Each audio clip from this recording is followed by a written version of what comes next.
जय श्री कृष्णा। राधे राधे। आप सभी को राधा अष्टमी की हार्दिक शुभकामनाएं। आज भाद्रपद मास के शुक्ल पक्ष की अष्टमी तिथि है और इसी दिन श्री राधा रानी का प्राकट्य हुआ था। आज का यह दिन राधा अष्टमी का पवित्र और शुभ त्योहार है। संसार में श्री राधा रानी जैसी भाग्यवान कोई अन्य स्त्री नहीं है, जिनके पति स्वयं तीनों लोकों के स्वामी श्री कृष्ण है और जो सदैव उनके कंधे पर गलबैया डाले रहते हैं। जहाँ भी राधा रानी जी जाती है, भगवान श्री कृष्ण उनके अधीन होकर साथ साथ चलते हैं।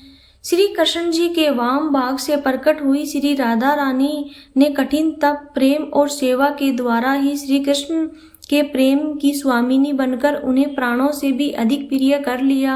आज हम आपको श्री राधा अष्टमी की वह पवित्र कथा सुनाने जा रहे हैं जो इस दिन अवश्य सुननी चाहिए। इसे श्रद्धा और प्रसन्नचित मन से सुनने पर सभी मनोकामनाएं पूर्ण हो जाती है तथा पाप और संकट दूर हो जाते हैं। कहा गया है कि इस व्रत के फलस्वरूप मनुष्य को वही पुण्य मिलता है जो 1000 कन्याओं के विवाह से मिलता है, अर्थात 1000 कन्यादान के बराबर फल केवल एक बार राधा अष्टमी का व्रत करने से प्राप्त हो जाता है। और कहा जाता है कि अनेकों अनेक एकादशियों के समान इसका पुण्य का फल मिलता है। यहाँ तक कि यदि कोई पापी मनुष्य भी यह व्रत भक्ति भाव से करता है तो वह भी अपने करोड़ों परिजनों सहित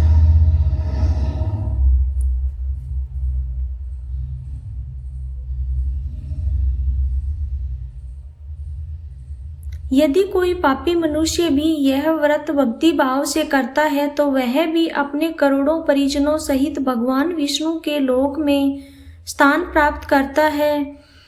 ब्रह्मावर्त पुराण में कहा गया है, रा का अर्थ है पाना और धा का अर्थ है मोक्ष, अर्थात श्री राधा रानी जी के नाम का जप करने से ही श्री कृष्ण और मोक्ष दोनों की प्राप्ति होती है।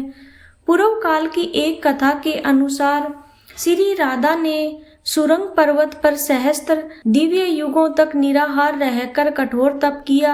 इस तपस्या से वे अत्यंत दुर्बल हो गई। जब भगवान श्री कृष्ण ने देखा कि राधा चंद्रमा की कला के समान क्षीण हो गई है तो वे करुणा से द्रवित होकर उन्होंने छाती से उन्हें लगा लिया और फूट फूट कर रोने लगे। तब भगवान श्री कृष्ण ने वरदान देते हुए कहा, हे राधे, तुम्हारा स्थान सदा मेरे वक्षस्थल पर ही रहेगा, तुम यहीं पर सदा वास करो। मुझे तुम्हारा अविचल प्रेम और भक्ति बनी रहे। सौभाग्य, मान और गौरव की दृष्टि से तुम मेरे लिए सबसे श्रेष्ठ और सर्वाधिक प्रियात्मा हो। संसार की समस्त युवतियों में तुम्हारा स्थान सबसे ऊंचा है। मैं सदा तुम्हारे गुण गाऊंगा, पूजा करूंगा। तुम मुझे सदा अपने अधीन समझो और जान लो कि मैं तुम्हारी प्रत्येक आज्ञा का पालन करने के लिए बाध्य रहूंगा। जैसे आभूषण शरीर की शोभा है, वैसे ही तुम मेरी शोभा हो। भगवान श्री कृष्ण जी आगे कहते हैं, श्री राधा रानी मेरी परम आत्मा है, मेरा जीवन है। श्री राधा से ही प्रेम पाकर मैं उस प्रेम को अपने भक्तों में बांटता हूँ। मेरी सेवा के माध्यम से ही श्री राधा ने मनोहर रूप, सौभाग्य, मान, गौरव और मेरे हृदय में अचल स्थान प्राप्त किया है। वे ही मेरी अनंत शक्ति स्वरूपा पत्नी है। वृंदावन लीला में लौकिक दृष्टि से देखे तो श्री कृष्ण ने केवल 11 वर्ष की अवस्था में ही ब्रज का परित्याग कर मथुरा का मार्ग अपनाया था। इतनी छोटी अवस्था में स्त्रियों के साथ पढ़ने की कल्पना भी नहीं की जा सकती, किंतु अलौकिक दिव्य और जगत में श्री राधा और श्री कृष्ण सर्वथा एक ही तत्व है। भगवान श्री कृष्ण ने स्वयं ब्रह्मा जी को श्री राधा के दिव्य विग्रह का दर्शन करवाया और उनकी मूर्ति के लिए उन्हें एकांत वन में ले गए। वहीं पर ब्रह्मा जी के द्वारा रसराज कृष्ण और महाभाव स्वरूपिणी राधा की विवाह लीला संपन्न हुई। यह दिव्य विवाहिता श्री राधा सदा ही श्री कृष्ण के साथ रहती है, परंतु सामान्य दृष्टि से अदृश्य रहती है। केवल उन्हीं साधकों को यह युगल दर्शन प्राप्त होते हैं जिन पर स्वयं श्री कृष्ण और श्री राधा रानी की कृपा होती है। पौराणिक कथाओं के अनुसार राधा माता गोलोक में श्री कृष्ण जी के साथ निवास करती है। गोलोक में श्री कृष्ण जी के साथ निवास करती है। एक बार देवी राधा गोलोक से कहीं बाहर गई। जब वे वापस आई तो देखा कि श्री कृष्ण भगवान गोलोक में नहीं है। उस समय भगवान श्री कृष्ण ने अपनी एक सखी विरजा के साथ गोलोक में विहार कर रहे थे। यह बात जब राधा जी को मालूम हुई तो वे क्रोधित हो उठी और सीधे वहां पहुंच गई। वहां पहुंचकर उन्होंने भगवान श्री कृष्ण को बहुत भला बुरा कहा। राधा जी का यह व्यवहार भगवान श्री कृष्ण के परम मित्र श्री दामा को अच्छा नहीं लगा और उन्होंने राधा जी को पृथ्वी पर जन्म लेने का श्राप दे दिया। राधा रानी को इतने गुस्से में देखकर श्री कृष्ण भगवान की सखी विरजा भी वहां से चली गई।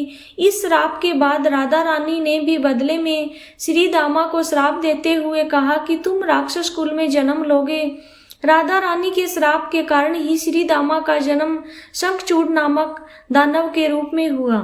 यद्यपि दानव कुल में जन्म लेने के बाद भी वह भगवान विष्णु का अनन्य भक्त बना रहा, वहीं दूसरी ओर राधा रानी ने भी पृथ्वी पर वृषभानु जी के घर पुत्री के रूप में जन्म लिया, किंतु वे वृषभानु जी की पत्नी देवी कीर्ति के गर्भ से नहीं जन्मी थी। दरअसल जिस समय श्री दामा और राधा रानी ने एक दूसरे को श्राप दिया था, उसी समय भगवान श्री कृष्ण ने राधा रानी से कहा, हे राधे, अब तुम्हें पृथ्वी पर देवी कीर्ति और वृषभानु जी की पुत्री के रूप में रहना होगा।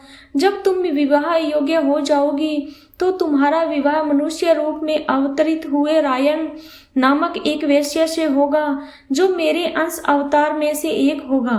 धरती पर भी तुम मेरी ही प्रियतम बनकर रहोगी, परंतु वहां हमें बिछुड़ने का दुख सहना पड़ेगा। यह सुनकर भगवान श्री कृष्ण ने आगे कहा, हे राधे, अब तुम पृथ्वी पर जन्म लेने की तैयारी करो। संसारिक दृष्टि से जब देवी कीर्ति गर्भवती हुई और प्रसव का समय आया तो योग माया की प्रेरणा से उनके गर्भ में वायु का प्रवेश हुआ और उन्होंने वायु को जन्म दिया। जब वे प्रसव पीड़ा से गुजर रही थी तभी उसी समय महादेवी राधा रानी एक प्यारी सी कन्या के रूप में प्रकट हो गई। जिस दिन राधा रानी प्रकट हुई वह दिन शुक्ल पक्ष की अष्टमी का था, इसीलिए इस तिथि को राधा अष्टमी के रूप में मनाया जाता है। इस दिन भगवान श्री कृष्ण और राधा रानी की विशेष पूजा की जाती है। इस व्रत को करने से सभी संसारिक सुख समृद्धि प्राप्त होती है। मान्यता है कि इस व्रत को करने से घर में धन की कमी नहीं रहती और सदा बरकत बनी रहती है। अब आइए राधा अष्टमी की उस दुर्लभ कथा को सुनते हैं जो मनोकामनाओं को पूर्ण करने वाली मानी जाती है। एक गांव में रमा नाम की एक स्त्री रहती थी। उसके विवाह को 5-6 वर्ष बीत गए थे, लेकिन उसकी गोद सूनी थी। एक बार राधा अष्टमी का उत्सव आया। गांव की स्त्रियां बरसाना जा रही थी। उन्होंने रमा से कहा, तुम भी हमारे साथ चलो। राधा रानी बहुत दयालु है, वह तुम्हारी गोद अवश्य भरेगी। रमा कई महीनों तक घर से बाहर नहीं निकली, परंतु उसके पति और सास ने भी उसे जाने की अनुमति दे दी। रमा ने मन में ही ठान लिया कि राधा रानी उसकी गोद अवश्य भरेगी। जिस दिन उसे यात्रा पर निकलना था उसी दिन उसके पैर में चोट लग गई और चलना मुश्किल हो गया। फिर भी वह हिम्मत करके गांव की स्त्रियों के साथ यात्रा पर चल पड़ी। पूरे रास्ते राधा कृष्ण नाम का जाप करती और कीर्तन करती और अंततः बरसाना पहुंच गई। वहां स्नान करके उसने राधा रानी के मंदिर में जाने की तैयारी की। राधा जी के महल में जब जाना हुआ तो बहुत ऊंची ऊंची सीढ़ियां चढ़नी पड़ती है। रमा जैसे ही सीढ़ियां चढ़ने लगी तो स्त्रियों से बोली, तुम लोग आगे आगे चलो, मैं धीरे धीरे आ रही हूँ, क्योंकि मेरे पैर में चोट लगी है और चला भी नहीं जा रहा है। 2-4 सीढ़ियां चढ़ने के बाद उसका पैर मुड़ गया और वह नीचे गिरने लगी। तभी 7-8 साल की एक सुंदर कन्या ने उनका हाथ पकड़ लिया। रमा बोली, हे बेटी, आज अगर तुम न होती तो मैं गिर ही जाती। वह कन्या मुस्कुराकर बोली, हे माते, मैं आपको कैसे गिरने देती। तब रमा ने पूछा, बेटी तुम्हारा नाम क्या है। कन्या बोली, लाडो। लाडो नाम है मेरा और यही पास में ही रहती हूँ। वे दोनों सीढ़ियों पर बैठ गई। लाडो कहने लगी, हे माते, मेरे लिए क्या लाई हो। उसकी मासूम बातें सुनकर रमा के चेहरे पर मुस्कान आ गई। उसने कहा, बेटी, मैं कल तुम्हारे लिए अवश्य कुछ न कुछ लेकर आऊंगी। बताओ तुम्हें क्या पसंद है। लाडो बोली, मुझे नथनी, गले का हार, कानों के कुंडल, मेहंदी, चूड़ियां और घाघरा चोली बहुत बहुत पसंद है। इनमें से कुछ भी ले आना।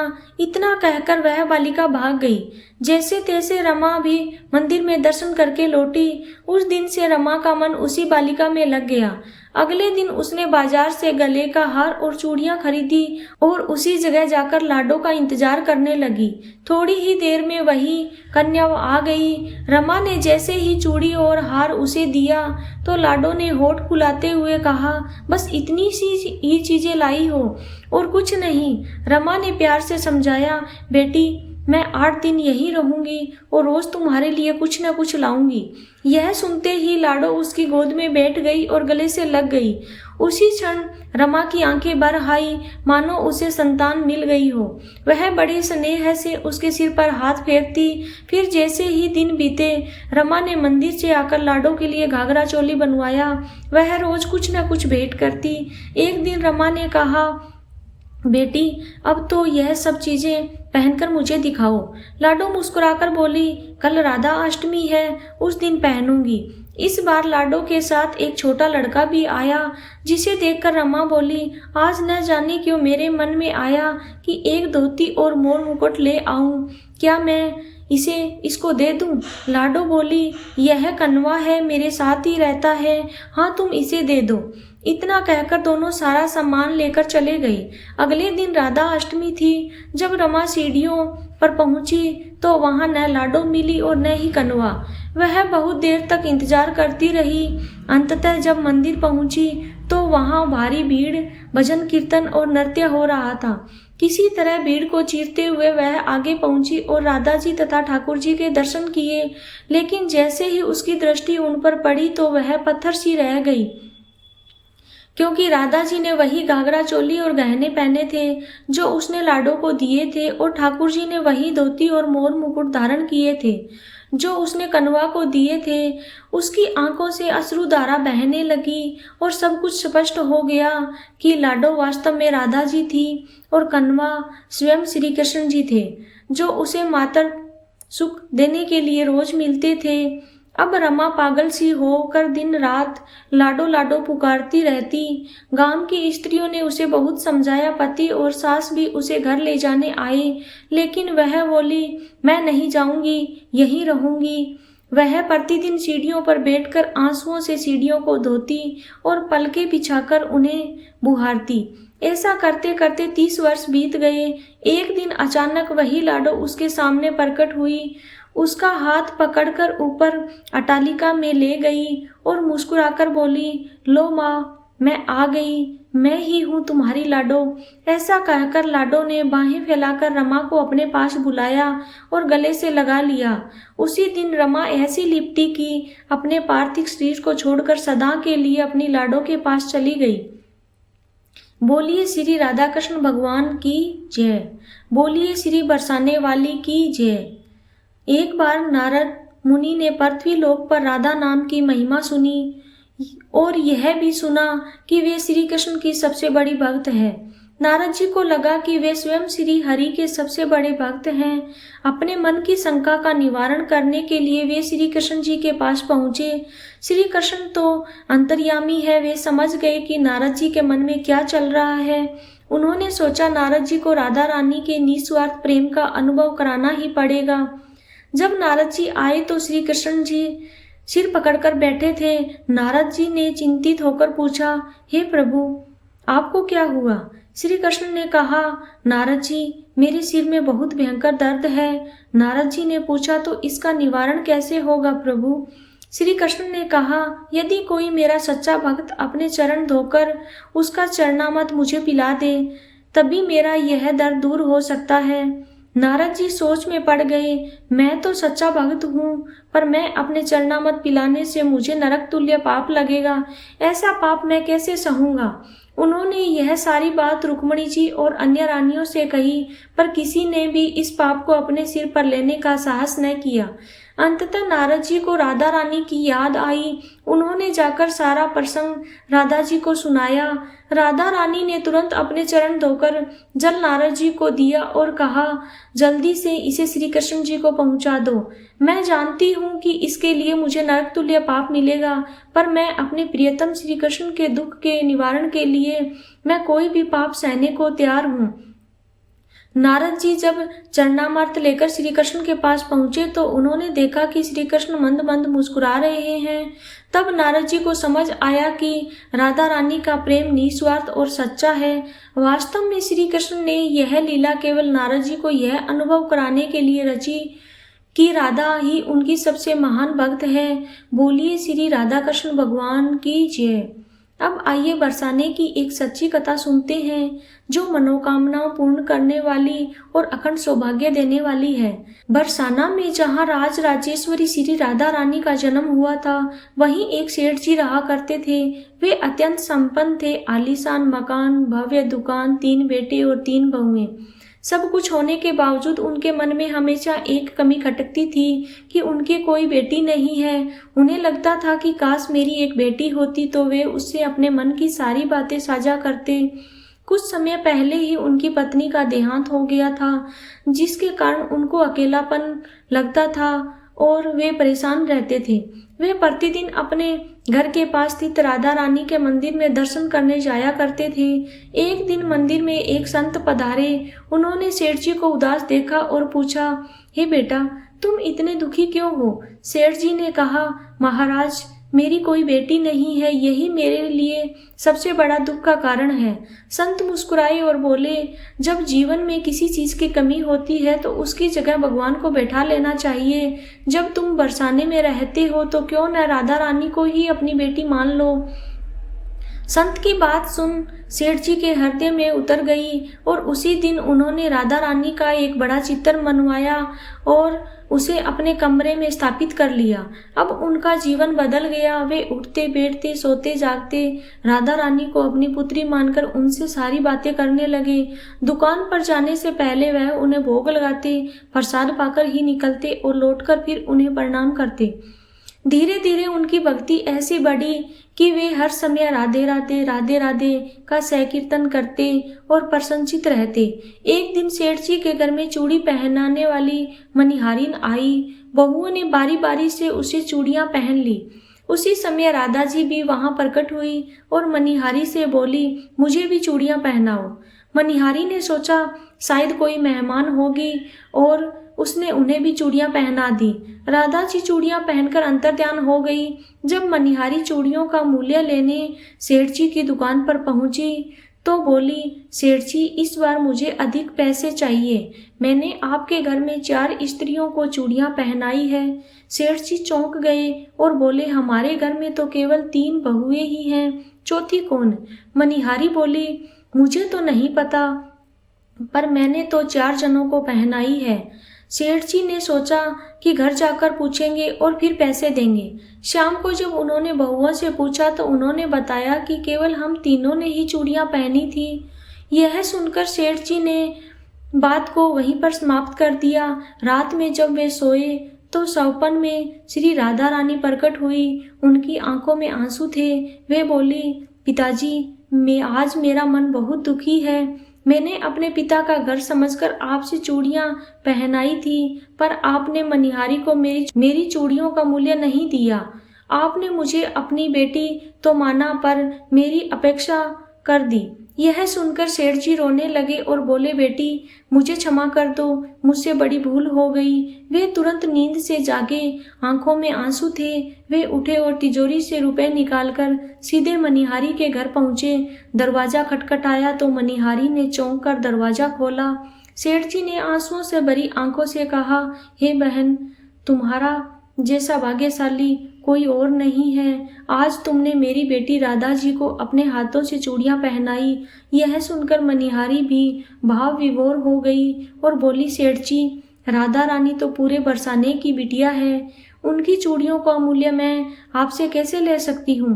पर सेठ जी थे कि माने नहीं, और उन्होंने उन्हें रुपयों से भरे हुए थैली उनके घर में रख दी और सीधे राधा जी के मंदिर चले गए। उस दिन के बाद सेठ जी ने सब कुछ त्याग दिया और शेष जीवन राधा रानी की भक्ति में व्यतीत किया।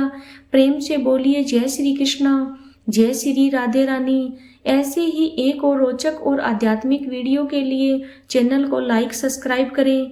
दोस्तों, आपको ये कथा कैसी लगी कृपया कमेंट करके ज़रूर बताइए। अगर आपको वीडियो पसंद आया हो तो लाइक करें और अपने दोस्तों के साथ शेयर करें। कमेंट बॉक्स में श्री कृष्ण और राधे रानी लिखना ना भूलें। फिर मिलते हैं एक और दिलचस्प वीडियो के साथ। धन्यवाद।